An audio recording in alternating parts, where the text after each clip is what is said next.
امید رکھتے ہیں، لیکن ہمارے پاس ایسے کوئی منصوبے ہیں جو کہ فائنینشلی وائبل بھی ہے، جو ہم کمرشلی پرائیویٹ سیکٹر کے ساتھ یا کمرشل بینکس کے ساتھ مل کے چلا سکتے ہیں، اور اگر ہم پبلک پرائیویٹ پارٹنرشپ سے کوئلہ نکال سکتے ہیں اور اس سے بجلی بنا سکتے ہیں تو کوئی there is no reason why حکومت Sindh can't go into the green energy sector as well. Shiraz diary P T V. Shiraz کون؟ آپ شیراز ہو؟ کیسے آپ شیراز؟ کون سا چینل سے یہ ادارہ سے؟ P T V. اچھا،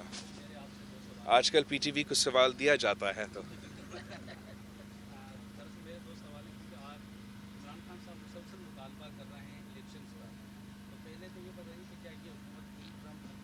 کرے گی؟ دوسرا یہ کہ متحدہ قومی موومنٹ کی بار بار جو ہے وہ اپنے جو ہے معاملات سے نہیں بن رہے آپ لوگ، کیا پولیٹیکل سیٹلمنٹ کوئی ہو گئی ہے یا کوئی معاملات ایسے ہیں جن کو حل کیا جائے؟ آپ اس حوالے سے کیا؟ جہاں تک عمران خان صاحب ہے، خواہش تو بہت زیادہ رکھتا ہے وہ، مگر ہر موقع پہ وہ فیل ہو چکا ہے۔ 2 دفعہ لانگ مارچ نکال کے یہ دعویٰ کر رہا تھا کہ وہ ارلی الیکشنز کروائے گا اور وہ فیل ہو چکا۔ اب اس کا جو ابھی تک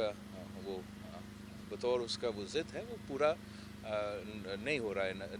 نظر آ رہا ہے کہ وہ پورا نہیں ہوگا۔ وہ اس لیے کہ ایک طرف سے وہ کہتا ہے کہ میرے لوگ جو ہے وہ اسمبلی کو سے استعفیٰ دیں گے، لیکن جب وقت آتا ہے اسپیکر کے پاس آنا تو پھر اس کا وائس چیئرمین شاہ محمود قریشی جیسے لوگ اور پروفیسر خٹک غائب ہو جاتے ہیں۔ وہ بھی اگر استعفیٰ نہیں دینا چاہ رہے ہیں، وہ بھی اگر اسمبلی نہیں پہنچتے ہیں، تو باقی میں آپ کو لسٹ سنا سکتا ہوں ان کا بیچارے ادھر جو ہے جو پاؤ پکڑے ہوئے ہیں اسپیکر صاحب کا کہ ہمارا استعفیٰ نہ وصول کیا جائے۔ تو خان صاحب اپنا سیاست کرتا رہے گا، لیکن میرا خیال میں کہ یہ سیاست نہ صرف ان کا سیاسی مستقبل کو نقصان دے رہا ہے لیکن ملک کو نقصان دے رہا ہے۔ ہم گھراؤ جلاؤ کا سیاست، نفرت کی سیاست، تقسیم کی سیاست، جھوٹ کی سیاست، وہ قومی کو نقصان پہنچاتے ہیں، ملکوں کو نقصان پہنچاتے ہیں۔ اور اگر آپ کا انا اس حد تک پہنچ جاتا ہے، آپ کا ضد اس حد تک پہنچتا ہے کہ 1/3 آپ کا ملک ڈوبا ہوا ہو